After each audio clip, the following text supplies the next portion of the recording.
बोले भारत माता की जय। जय श्री राम।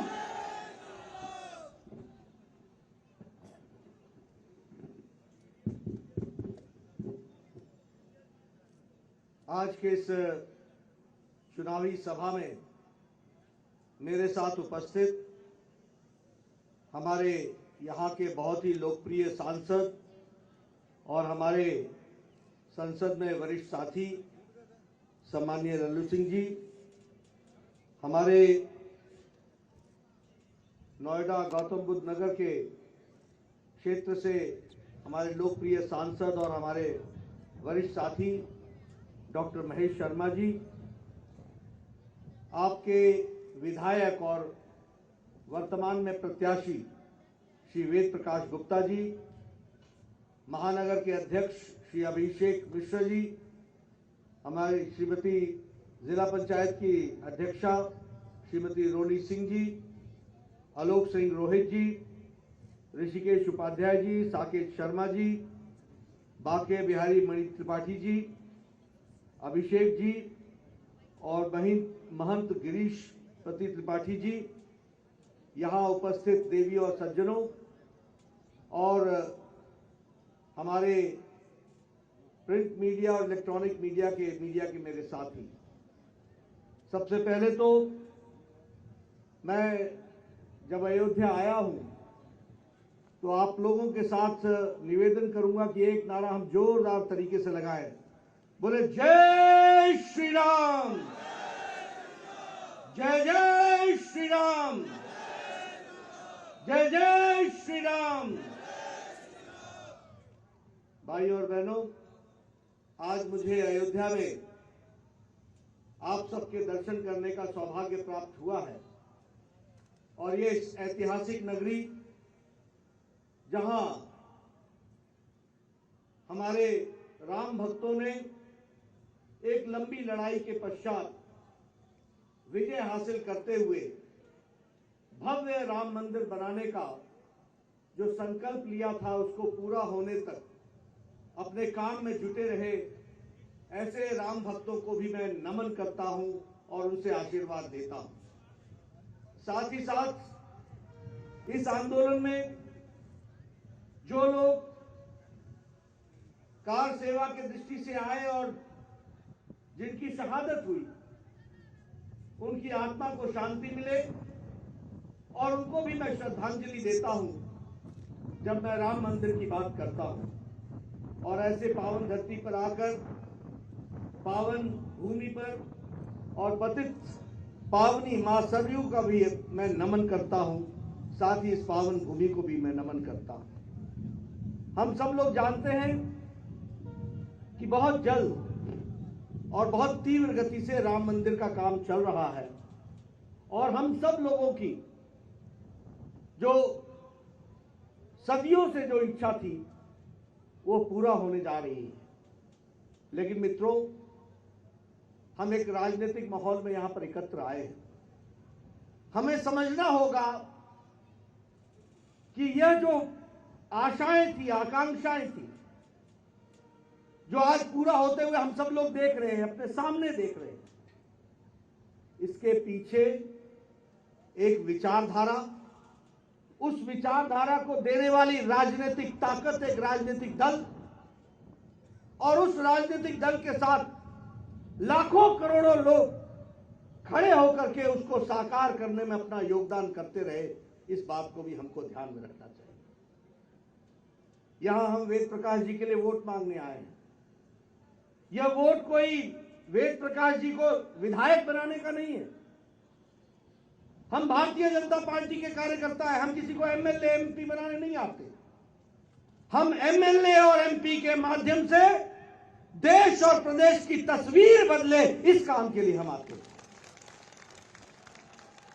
और इसीलिए भारतीय जनता पार्टी विचारों की पार्टी है।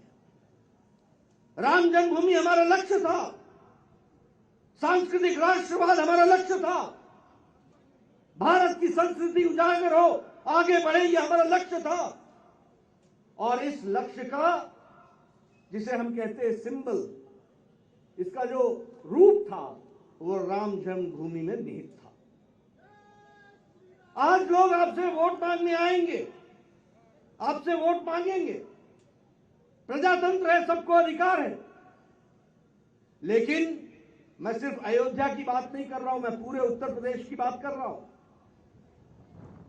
जब वोट मांगने कोई आए तो उनसे जरूर पूछना कि आप किस मुंह से वोट मांगने आए हैं।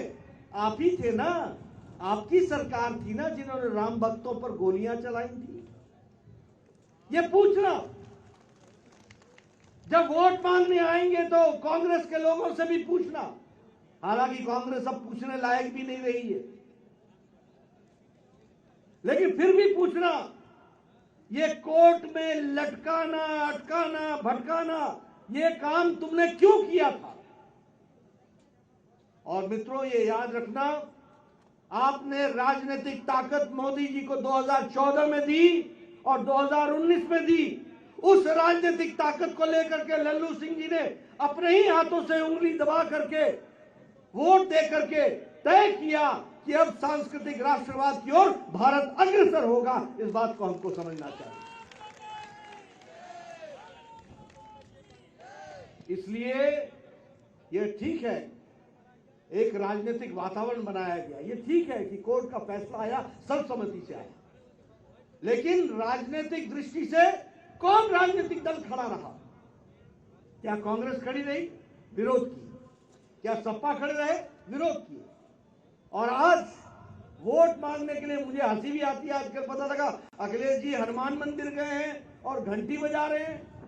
अरे अब घंटी बजाने से क्या होगा? अब पछतावत होत क्या जब चिड़िया चुग गई खेत। अब क्या मिलेगा? अब घंटी बजाओ जितना बजाना है, टीका लगाओ जितना लगाना है। आजकल मुझे कांग्रेसियों पर भी बड़ी हंसी आती है। ये नेता जिनको आचमन करने नहीं आता, जिनको चरणामृत लेने नहीं आता, वो आजकल चंदन लगा करके भाषण दे रहे हैं। ये सिखाया है तो भारतीय जनता पार्टी ने सिखाया है, इस बात को भी समझना चाहिए। इसलिए मित्रों, यह विषय वेद प्रकाश जी का नहीं है, यह विषय लल्लू सिंह जी का नहीं है, यह विषय देश प्रदेश को संभाल कर आगे ले जाने का है। और भारतीय जनता पार्टी एक वैचारिक पार्टी है, वो विचारों के लिए लड़ती है। आप बताइए, हमारा नारा था कि नहीं था? एक देश में दो निशान, दो विधान, दो प्रधान नहीं चलेंगे। हमारे भारतीय जनता पार्टी और जनसंघ के कार्यकर्ताओं के बाल सफेद हो गए, बुढ़ापा आ गया। एक सपना लेकर के चल रहे थे कि कश्मीर में धारा 370 समाप्त हो। आपने राजनीतिक ताकत दी, लल्लू सिंह जी को आपने वोट दिया, महेश जी को आपने वोट दिया, ये सांसद बने। इन्होंने अपनी ही उंगली से संसद में जाकर के बटन दबा करके धारा 370 को धाराशाही कर दिया। ये बात भी हमको समझनी चाहिए। और ये सिर्फ धारा 370 समाप्त करना ही नहीं था, 126 से ज्यादा भारत के कानून जम्मू कश्मीर में लागू नहीं होते थे, उनको लागू करने का काम किया। तो वो लल्लू जी और महेश जी ने सबने मिलकर के मोदी जी की इच्छा शक्ति और अमित शाह की रणनीति पर धारा 370 को समाप्त किया। अब सारे कानून जम्मू कश्मीर में लागू हो रहे हैं, ये भी हमको याद रखना चाहिए। सुप्रीम कोर्ट ने कहा था कि 3 तलाक हटा देना चाहिए, 3 तलाक की कोई जरूरत नहीं है, सुप्रीम कोर्ट ने कहा था। किसी राजनीतिक दल में यह ताकत नहीं थी। तुष्टीकरण की राजनीति में दबे हुए थे। तुष्टीकरण के कारण वो इस कानून को लागू करने में उनको दिक्कत आ रही थी। मोदी जी ने 3 तलाक को पार्लियामेंट में वोट के आधार पर समाप्त किया और 13वीं शताब्दी का कानून मोदी जी ने मुस्लिम महिलाओं को आजाद कर दिया। यह भी हमको याद रखना चाहिए। और आपको जानकर के बड़ी आश्चर्य होगा कि पाकिस्तान में 3 तलाक नहीं है, बांग्लादेश में 3 तलाक लागू नहीं है, अफगानिस्तान में 3 तलाक लागू नहीं है, ईरान में 3 तलाक लागू नहीं है, इराक में 3 तलाक लागू नहीं है, सीरिया में 3 तलाक लागू नहीं है, इंडोनेशिया मुस्लिम बहुतायत देश में 3 तलाक लागू नहीं है। यह हमारा ही देश था जहां 3 तलाक तुष्टीकरण की राजनीति को लेकर के चल रहा था, और मोदी जी ने एक झटके में 3 तलाक समाप्त किया, मुस्लिम बहनों को आजाद किया। तो यह भी हमको याद रखना चाहिए। इसलिए मित्रों, ये सारी बातें मैं आपके सामने इसलिए रख रहा हूं कि हम लोग विचारों के साथ राजनीति करते हैं और हमारी पार्टी विचारों को लेकर के आगे बढ़ती है। और मित्रों, सांस्कृतिक राष्ट्रवाद की दृष्टि से देखिए, आदरणीय प्रधानमंत्री जी के द्वारा जिस तरीके से हमारे काशी विश्वनाथ जी का जीर्णोद्धार और वहां पर जो कार्यक्रम हुआ और कॉरिडोर बना, उस कॉरिडोर के कारण दुनिया भर के भक्तों को अब सीधे गंगा स्नान करके काशी विश्वनाथ के दर्शन करने के मौका मिलेगा। इसका व्यवस्था भी की तो आदरणीय मोदी जी ने की, यह भी हमको याद रखना चाहिए। उसी तरीके से चाहे दीपोत्सव हो, चाहे कुंभ का मेला हो, चाहे और भी कार्यक्रम हो, सारे कार्यक्रमों को एक कार्य रूप देने का काम हमारी सरकार ने मोदी जी के आशीर्वाद से और योगी जी ने किया है, यह भी हमको ध्यान में रखना चाहिए। मित्रों, हम एक ऐसे राजनीतिक दल से आते हैं जो गरीब, वंचित, पीड़ित, शोषित, दलित, समाज के अंतिम पायदान पर खड़ा व्यक्ति, महिला, युवा, बुजुर्ग, इनकी चिंता करने वाली पार्टी है, किसानों की पार्टी है। और मैं पूरे अधिकार के साथ बोल रहा हूं, सिर्फ इसलिए नहीं कह रहा हूं क्योंकि मैं राजनीतिक दल का राष्ट्रीय अध्यक्ष हूं, भारतीय जनता पार्टी का राष्ट्रीय अध्यक्ष हूं। मैं इसलिए कह रहा हूं क्योंकि गरीबों की चिंता मोदी जी ने की है, गरीबों की चिंता भारतीय जनता पार्टी की सरकार ने की है, योगी जी ने की है। आप बताइए, कोरोना आया, क्या कोरोना के दौरान लॉकडाउन के समय 20 करोड़ बहनों के खाते में 500-500 रुपए पहुंचाने का काम मोदी जी ने किया कि नहीं किया? किया कि नहीं किया? महिलाओं का सशक्तिकरण। ये जनधन खाते के बारे में मजाक उड़ाते थे, खिल्ली उड़ाते थे। इस खाते से क्या होगा? इस खाते से यह हुआ कि न पोस्टमैन, न पोस्ट ऑफिस, न मनी ऑर्डर, और लॉकडाउन लगा हुआ था, तब भी 20 करोड़ बहनों के खाते में 500-500 रुपए पहुंचाने का काम मोदी जी ने किया। यह भी हमको याद रखना चाहिए। मित्रों, प्रधानमंत्री आवास योजना के तहत पिछले 2-3 सालों में 1,76,00,000 मकान बने हैं, पक्के मकान। कौन है वो लोग? गरीब लोग हैं। कैसा मकान बना है? अलग शौचालय, अलग रसोई घर, उसमें गैस का कनेक्शन, रहने के लिए अलग घर, अहाता अलग, टेरेस अलग। और सबसे बड़ी बात यह है कि इस घर का मालिक नहीं है, मालकिन इस घर की मालिक है। यह है महिला सशक्तिकरण। यह भी हमको ध्यान में रखना चाहिए, याद में रखना चाहिए। और उत्तर प्रदेश में लगभग 42 लाख घर बने हैं, और आपके अयोध्या में 50,000 घर बने पिछले 2-3 सालों में। यह है प्रधानमंत्री आवास योजना, गरीब आदमियों के लिए। और हमारा प्रण है कि इस घर में इस देश में कोई कच्चे मकान में नहीं रहेगा, सबके ऊपर पक्की छत होगी। यह मोदी जी का सपना है, यह गरीबों की पार्टी है। बताइए, इसको पूरा करना है कि नहीं करना है? करना है कि नहीं करना है? अगर करना है तो वेद प्रकाश जी को लाइसेंस देना है अगले बार के लिए। इसको भी हमको ध्यान में रखना चाहिए। अभी लल्लू जी चर्चा कर रहे थे मेरे स्वास्थ्य मंत्री होने को। मुझे ये खुशी है कि मुझे मोदी जी ने, हमारे आदरणीय प्रधानमंत्री जी ने वो काम सौंपा जो दुनिया का सबसे बड़ा हेल्थ कवर है, आयुष्मान भारत। दुनिया का सारे अमेरिका का चुनाव हेल्थ सिक्योरिटी पर होता है, प्रेसिडेंट का चुनाव हेल्थ सिक्योरिटी पर होता है, यूरोप का चुनाव हेल्थ सिक्योरिटी पर होता है। लेकिन हेल्थ सिक्योरिटी और हेल्थ एश्योरेंस और हेल्थ इंश्योरेंस देने का काम ये यूरोप के पाश्चात्य देश भी नहीं कर पाए, जो काम मोदी जी ने कर दिया। 130 करोड़ का देश, इसमें 50 करोड़ लोगों को 5 लाख रुपए का गंभीर बीमारियों से लड़ने के लिए, इलाज के लिए हर साल 5 लाख रुपए का इंतजाम किया है, तो मोदी जी ने किया है, यह भी हमको ध्यान में रखना चाहिए। कितना? 5 लाख हर साल। 21-22 में अगर 5 लाख मिला है तो 22-23 में फिर से 5 लाख आपके लिए मोदी जी का तैयार है, इलाज के लिए, गंभीर इलाज के लिए देने की इसकी व्यवस्था है। और योगी जी ने उसमें और जोड़ा, और लोगों को जोड़ा उसमें 5 लाख रुपए का। और किन लोगों को मिला है? रिक्शा वाला, ठेला वाला, रेड़ी वाला, फेड़ी वाला, सब्जी वाला, ऑटो रिक्शा चलाने वाला, कूड़ेदान से कूड़ा उठाने वाला, ऐसे गरीब लोगों को 5 लाख रुपए का हेल्थ कवर दिया गया है आयुष्मान भारत के तहत। यह भी हमको याद रखना चाहिए। इसलिए मित्रों, मैं जब चुनाव में आता हूं तो मैं हमेशा लोगों को कहता हूं, यह वोट किसी व्यक्ति को नहीं, ये विचारधारा को, ये पार्टी को। वह पार्टी भारतीय जनता पार्टी है जो मोदी जी के नेतृत्व में भारत की तस्वीर और तकदीर बदलने के लिए लगी है, और योगी जी को जो उत्तर प्रदेश की तकदीर और तस्वीर बदलने के लिए लगे हैं, इसको हमको ध्यान में रखना चाहिए। मित्रों, मैं बहुत सी योजनाओं के बारे में आपसे गिना सकता हूं। अभी किसान की बात हुई, बहुत लोग किसान नेता बने। आपके उत्तर प्रदेश में भी बहुत लोगों ने होड़ लगाई किसान नेता बनने की। किसान नेता अपने दोस्तों से कहलाया, अपने साथियों से कहलाया, ये है किसान नेता, ये है किसान नेता।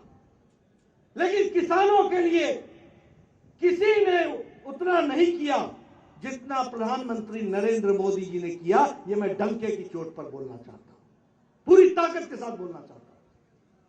आप बताइए, 180 लाख करोड़ रुपए खर्च करके 10 करोड़ 50 लाख किसानों के खाते में 2-2 हजार रुपए देने का इंतजाम, और 10 किश्तों में ये 6,000 साल का देना, और मैंने कहा 180 लाख करोड़ रुपए देना, ये किसी ने किया है तो 56 इंच के सीने के आदरणीय नरेंद्र मोदी जी ने करके दिखाया है। ये हमको याद रखना चाहिए। उसी तरीके से यही आपका उत्तर प्रदेश था। देश में 18,000 गांव बिना बिजली के थे, और उत्तर प्रदेश में भी बहुत से गांव ऐसे थे जो बिना बिजली के थे। लेकिन मोदी जी के नेतृत्व में इस पर भी काम हुआ, और हम ये कह सकते हैं कि इस काम के लिए भी सौभाग्य योजना में करोड़ों लोगों को बिजली देने का काम हुआ, और उसकी संख्या भी 2 करोड़ 62 लाख घरों को बिजली दी गई। ये भी हमको ध्यान में रखना चाहिए। और उत्तर प्रदेश में 80 लाख घरों को बिजली दी गई। ये भी हमको ध्यान रखना चाहिए। उसी तरीके से आज अटल यूनिवर्सिटी बनकर के तैयार हो रही है, आयुष यूनिवर्सिटी बनकर के तैयार हो रही है। आपके उत्तर प्रदेश में 2014 में जब हम स्वास्थ्य मंत्री बने थे तो 22-23 करोड़ का प्रदेश, और यहां सिर्फ 15 मेडिकल कॉलेज थे। आज मैं खुशी के साथ कह सकता हूं कि मोदी जी के नेतृत्व में आज 59 मेडिकल कॉलेज उत्तर प्रदेश को दिए गए हैं। यह हमको ध्यान रखना चाहिए। और मुझे याद है 2016 में मैं यहां आया था, लल्लू सिंह जी सांसद थे, यहां पर मैंने शिलान्यास किया था, शायद उसको श्री दशरथ मेडिकल कॉलेज के रूप में, महर्षि दशरथ, राजश्री दशरथ मेडिकल कॉलेज के रूप में उसकी बिल्डिंग बन करके तैयार हो रही है। यह भी मैं आपको बताना चाहता हूं, इस तरीके का काम है। इसलिए मैं ये कहना चाहूंगा कि नेतृत्व के और पार्टी की दृष्टि से कैसे परिवर्तन आता है, इसको समझना चाहिए। क्यों नहीं किसी ने अयोध्या को पूछा? आज अयोध्या में इंटरनेशनल एयरपोर्ट बन रहा है। दुनिया के किसी भी कोने से आदमी सीधा अयोध्या पहुंचेगा और रामलला के दर्शन करेगा। यह सुविधा भी दी है तो मोदी जी ने दी है, इसको भी हमको समझना चाहिए। आज ये हमारे महेश चंद्र शर्मा जी बैठे हैं, जब मंत्री थे 133 करोड़ रुपए अयोध्या के विकास के लिए इन्होंने दिया है। हर तरीके का विकास हो रहा है। आप बताइए, हर लेन 4 लेन 6 लेन बन रही है कि नहीं बन रही है? बन रही है कि नहीं बन रही है?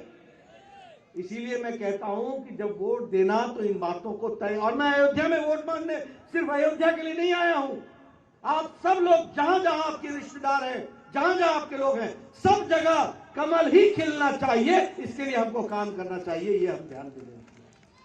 मित्रों, अभी पूर्वांचल एक्सप्रेसवे, बुंदेलखंड एक्सप्रेसवे, हमारे गोरखपुर एक्सप्रेसवे, गंगा एक्सप्रेसवे, ये 4 लेन 6 लेन ये हर तरीके से जो जोड़ने का प्रयास हो रहा है, मैं कई बार लोगों को बोलता हूं, ये एक्सप्रेस वे नहीं है, ये विकास की गंगा है। याद रखना, ये विकास की गंगा है। इसी के माध्यम से विकास होगा, वह भी हमको ध्यान में रखना चाहिए। इस बार का जो बजट आया है, 60 लाख लोगों को नौकरियां मिलेंगी प्रमोशन लिंक्ड इंसेंटिव्स के तहत। 20,000 किलोमीटर की सड़क 1 साल में बनेगी, 4 लेन सड़क बनेगी, 25,000 करोड़ रुपए उस पर खर्च होंगे। बिजली की दृष्टि से लगभग 3 करोड़ 80 लाख लोगों को हर घर से नल से जोड़ने का काम होगा। उसी तरीके से प्रधानमंत्री आवास योजना में 80 लाख घर 1 साल में बनेंगे और इस पर 48,000 करोड़ रुपए खर्च होगा। इस तरीके से बजट का काम हुआ है। आज आपको जानकर खुशी होगी कि योगी जी के 5 साल के अंदर उत्तर प्रदेश आर्थिक दृष्टि से 7वें नंबर से छलांग लगा के दूसरे नंबर पर आ गया है। और अब एक बार आपने मौका देना है, उत्तर प्रदेश नंबर 1 पर खड़ा होगा, यह भी मैं आपको बताना चाहता हूं। इसके लिए हम काम करेंगे और इसीलिए इन सब कामों के लिए वेद प्रकाश जी का समर्थन होना चाहिए। आज यहां पर 5 साल में 10 नई यूनिवर्सिटीज बनी है उत्तर प्रदेश में, लगभग 77 नए कॉलेजेस खोले गए हैं, 28 इंजीनियरिंग कॉलेज खोले गए हैं। इस तरीके से उत्तर प्रदेश का विकास हुआ है, यह भी हम सबको ध्यान में रखना चाहिए। अयोध्या के विकास के लिए हर तरीके के संकल्प को लेकर के हम आगे बढ़ रहे हैं और उसी संकल्प को लेकर के एक बार हम आपसे अपील करने आए हैं कि आप समर्थन दीजिए। मित्रों, मैं विकास की तो बहुत कहानियां कह सकता हूं और विकास के बारे में बहुत सी बातें बता सकता हूं, लेकिन मैं यहां पर कुछ समाजवादी पार्टी के बारे में भी बात करना चाहता हूं और आपको उनके बारे में भी कुछ बातें रखना चाहता हूं। सबसे पहली बात तो ये है कि कल जो उन्होंने अपने चुनाव क्षेत्र में अपने पूज्य पिताजी को, आदरणीय मुलायम सिंह जी को ले गए, यह अपने आप में संदेश दे देता है कि अखिलेश अब उत्तर प्रदेश का चुनाव नहीं लड़ रहे हैं, अब अपनी विधानसभा का चुनाव लड़ रहे हैं। और पूज्य पिताजी को ले जाने का मतलब यह है कि जमीन हिली हुई है, जमीन हिली हुई है। राजनीतिक संदेश होते हैं, इस राजनीतिक संदेश को समझना चाहिए। कल उन्होंने कहा कि भारतीय जनता पार्टी वाले संविधान की रक्षा नहीं कर रहे हैं, भारतीय जनता पार्टी वाले यहां रिजर्वेशन मुसीबत में पड़ जाएगा, यह अखिलेश जी ने कहा, और संविधान की रक्षा नहीं कर रहे हैं। और यह भी कहा कि झूठ बोलते हैं बीजेपी वाले, जो जितना बड़ा नेता है वो उतना ही झूठ बोलता है। मैं आपके सामने कुछ तथ्य रखना चाहता हूं। सबसे पहली बात, आप बताइए, ओबीसी को संवैधानिक स्टेटस किसने दिया? आप तो इतने साल से थे, आपके पूज्य पिताजी तो भारत के केंद्र में मंत्री भी रहे, केंद्र की सरकार में भी रहे। कभी ओबीसी को संवैधानिक दर्जा देने में किसने रोका था? क्यों रुके थे कि नरेंद्र मोदी आएंगे और पिछड़ा वर्ग को संवैधानिक तरीके से उनकी रक्षा की जाएगी और संवैधानिक स्टेटस के साथ ओबीसी कमीशन बनेगा। ये मोदी जी ने करके दिया है। 10 साल के लिए रिजर्वेशन बढ़ाने का काम मोदी जी ने किया। ये आर्थिक दृष्टि से पिछड़े लोग, इनको 10% का आरक्षण देने का भी काम किसी और ने नहीं किया, आजाद भारत में किया है तो नरेंद्र मोदी जी ने करके दिया। ये भी हमको ध्यान में रखना चाहिए। इसलिए ये कहना कि हम आरक्षण को हटाएंगे, ये इस तरीके से छलावा करके आपके पास, आप बताइए कि समाजवादी पार्टी ने क्या किया, कांग्रेस पार्टी ने क्या किया, आप बताइए। हमने तो आपको गिना दिए। और रही बात संविधान की रक्षा की, मैं आपके सामने तीन घटनाएं आपके सामने रखना चाहूंगा। एक घटना है, और मैं चाहूंगा मीडिया वाले, मैं कई स्थानों पर यह बोल रहा हूं, मेरी बात को पता नहीं क्या कारण है लेकिन आप इसको उजागर नहीं कर रहे। मेरी बात गलत हो मुझे टोक दीजिए, मेरे खिलाफ मुकदमा चलाइए, लेकिन अगर मेरी बात सच्ची हो तो चुनाव में लोगों को मालूम होना चाहिए कि अखिलेश जी का असल तौर तरीका क्या है और समाजवादी पार्टी कैसे काम करती है। मैं आपके सामने 3 घटनाएं बताना चाहता हूं। एक घटना है 23 नवंबर 2007, नोट कर लीजिए। इस 23 नवंबर 2007 को उत्तर प्रदेश की 3 कचहरियों में बॉम्ब ब्लास्ट हुआ था। एक लखनऊ, एक अयोध्या, एक वाराणसी। तीन कोर्ट में बॉम्ब ब्लास्ट हुआ था। उसमें मारे जाने वालों की संख्या 15 थी, घायल होने वालों की संख्या 50 थी।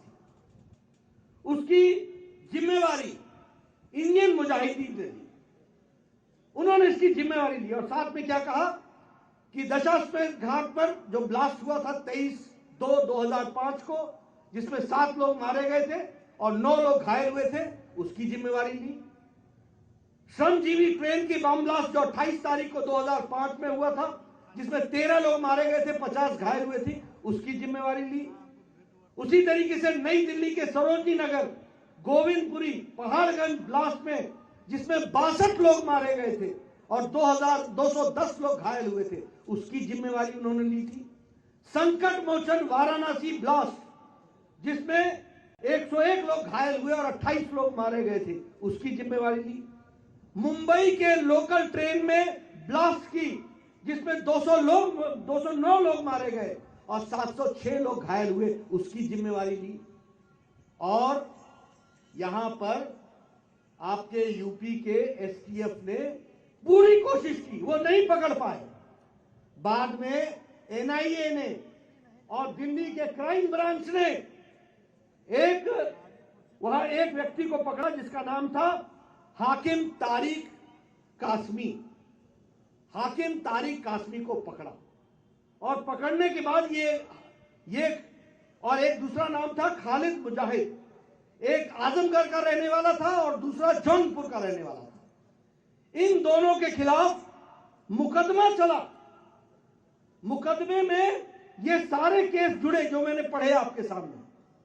अखिलेश जी ने 2012 में बतौर मुख्यमंत्री 26/4/2012 को 15 आतंकवादी केस, जो मैंने अभी केस पढ़े, ये हाकिम तारिक कासमी से और खालिद मुजाहिद से ये केस विड्रॉ कर लिया।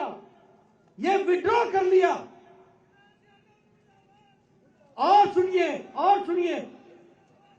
सुनिए, उसके बाद इलाहाबाद के हाईकोर्ट ने कहा कि मुख्यमंत्री को कोई अधिकार नहीं है, ये केंद्र के कानून के अंतर्गत आता है। और हाईकोर्ट का ऑब्जर्वेशन था कि आतंकवादियों को बचाना क्या ये सरकार का ये काम है? आज जो बोल रहे हैं कि संविधान की रक्षा नहीं होती, ये संविधान के रक्षक की कहानी सुना रहा हूं आपको। इन्होंने विड्रॉ कर लिया। विड्रॉ करने के बाद हाईकोर्ट ने कहा कि विड्रॉ नहीं होगा, केस चलेगा। हाकिम तारिक कासमी के ऊपर 4 बार आजीवन उम्र कैद की सजा सुनाई गई और खालिद मुजाहिद की डेथ हो गई लू से, वो मारा गया, नहीं तो उसको भी सजा होती। ये है इनका असली चेहरा। अब इस चेहरे को मीडिया वाले अगर आप दिखा सकते हो तो दिखाओ। मेरी बात में दम नहीं है तो पूछो। मैं आंकड़ों के साथ बात करना चाहता हूं। दूसरी घटना सुनाता हूं आपको। शायद 22 मई 2007 गोलघर गोरखपुर बम ब्लास्ट, इसमें भी 6 से 7 लोग मारे गए थे। यहां भी तारिक कासमी पकड़ा गया था और तारिक कासमी को इससे भी छुड़ाया गया। ये भी केस है जो केस छुड़ाया गया। और तीसरी घटना आपको बताता हूं। 31 दिसंबर 2007 रामपुर में सीआरपीएफ के कैंप पर AK-56 के साथ, राइफल के साथ अटैक हुआ। 7 सीआरपीएफ के जवान मारे गए। 7 सीआरपीएफ के जवान। 7 परिवार के माताओं की गोद सूनी हो गई, बहनें विधवा हो गई, बच्चे अनाथ हो गए, कोई पूछने वाला नहीं। एनआईए ने इन्वेस्टिगेट किया और उसमें से एक हरकत उल इस्लाम नाम का एक संगठन और इंडियन मुजाहिदीन नहीं, लश्कर तौयबा, इनका कमांडर इन चीफ शहाबुद्दीन पकड़ा गया और शहाबुद्दीन के खिलाफ केस चला। अखिलेश जी ने उन 15 केस में ये रामपुर के भी शहाबुद्दीन को छोड़ने की सलाह दी और केस वापस लिया। इलाहाबाद हाईकोर्ट ने फिर बोला ये केस वापस नहीं होगा, केस चलेगा। 4 लोगों को सजाए मौत हुई और 3 लोगों को आजीवन कारावास हुआ। ये है अखिलेश जी। क्या शपथ ली? शपथ क्या लेते हैं मुख्यमंत्री? मैं ईश्वर की शपथ लेता हूं कि मैं संविधान की रक्षा करूंगा। किया क्या? मैं ईश्वर की शपथ लेता हूं कि मैं आतंकवादियों की रक्षा करूंगा। आतंकवादियों की रक्षा की, और आज बोलते हैं कि संविधान की रक्षा नहीं हो रही। फिर बोलते हैं, झूठ बोल रहे हैं। मैं राष्ट्रीय अध्यक्ष के रूप में बतौर आरोप लगा रहा हूं आप पर कि आपके मुख्यमंत्री काल में आतंकवादियों को आपने पनाह दी, उनको बचाया और रक्षक भक्षक बन गया और उत्तर प्रदेश की भोली भाली जनता को गुमराह किया। इसका मैं आरोप लगाता हूं।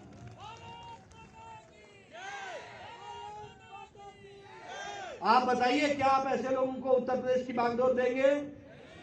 आप ऐसे लोगों को उत्तर प्रदेश की बागडोर देंगे? और आजकल नया काम हो गया है, 10 तारीख का इंतजार करो, 10 तारीख का इंतजार करो। मतलब रस्सी जल गई, बल नहीं गया, अभी पुरानी अक्कड़ नहीं गई।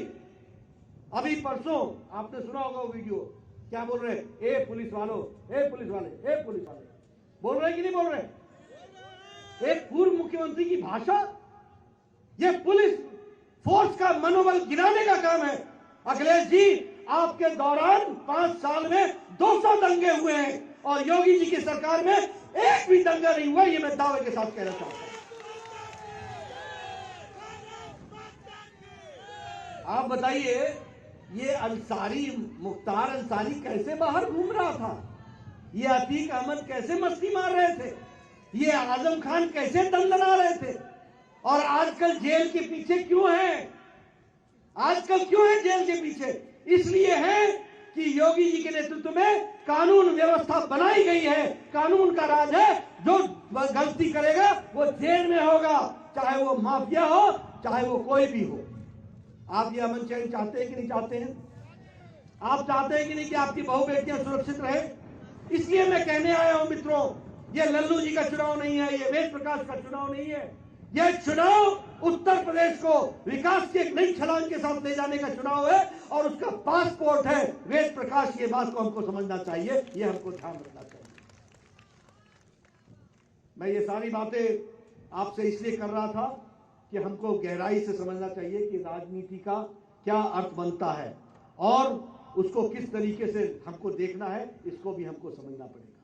मित्रों, हम चुनाव गठबंधन में लड़ रहे हैं, अपना दल के प्रत्याशी हैं, निषाद पार्टी के प्रत्याशी हैं। हम सब लोग एक साथ हाथ मजबूत करके चल रहे हैं। मेरा आपसे निवेदन है कि आप निषाद पार्टी के भी प्रत्याशियों को और अपना दल के पार्टी के प्रत्याशियों को भी आप जरूर चुनाव जिताएं, ये आपको मैं कहना चाहता हूं। अंत में एक बात और कहते हुए अपनी बात समाप्त करूंगा। वैसे मैंने पहले कहा कि कांग्रेस पर टिप्पणी करना अच्छा नहीं है, क्योंकि उसका कोई अर्थ नहीं है यहाँ। लेकिन फिर भी राजनेताओं के बारे में मैं हमेशा कहता हूं, आप सब किसान हैं, चावल के एक दाने से नेता की किस्म पता चलती है। ये अखिलेश की हरकत जो मैंने आपको बताई ना, ये नेता की नीयत बताती है। लेकिन इतना ही नहीं है। अभी यहां पर प्रियंका जी आती है, मुझसे किसी पत्रकार ने पूछा और पत्रकार ने पूछते हुए कहा कि आपको इनके बारे में क्या कहना है। मैंने कहा ये सब लोग रीडर हैं, लीडर नहीं है। तो मुझसे पूछने लगे रीडर क्या होता है। मैंने इनको कहा इनको पढ़ करके भाषण दे दिया जाता है, वो पढ़ते हैं। ये लोग राजनीति में कोई जीते थोड़ी ना है, चुनाव खत्म हो जाएगा चले जाएंगे। ये रीडर है, लीडर नहीं है। देखिए परसों क्या घटना घटी, मैं बताना चाहता हूं, आप कांग्रेस के भी चेहरे को पहचानिए। परसों घटना यहां बोलती है, मैं यूपी की बेटी हूं।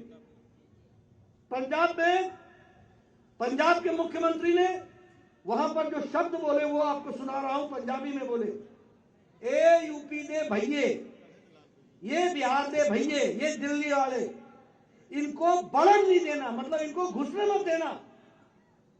ये शब्द बोले कि ये यूपी के भैये, ये बिहार के भैये, ये दिल्ली वाले, इनको पंजाब में घुसने मत देना। और प्रियंका जी ताली बजा रही।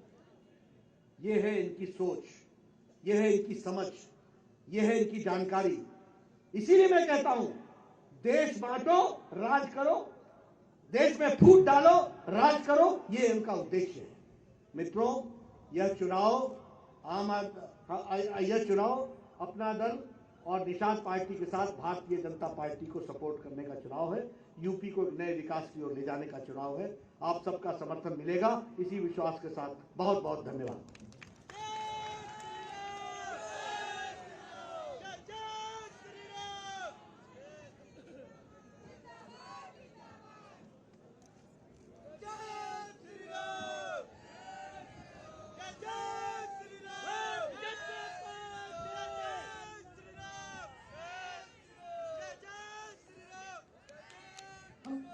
सबका मार्गदर्शन किया, एक ऊर्जा का संचार किया। बहुत बहुत धन्यवाद। आए हुए भारतीय जनता पार्टी के शुभचिंतक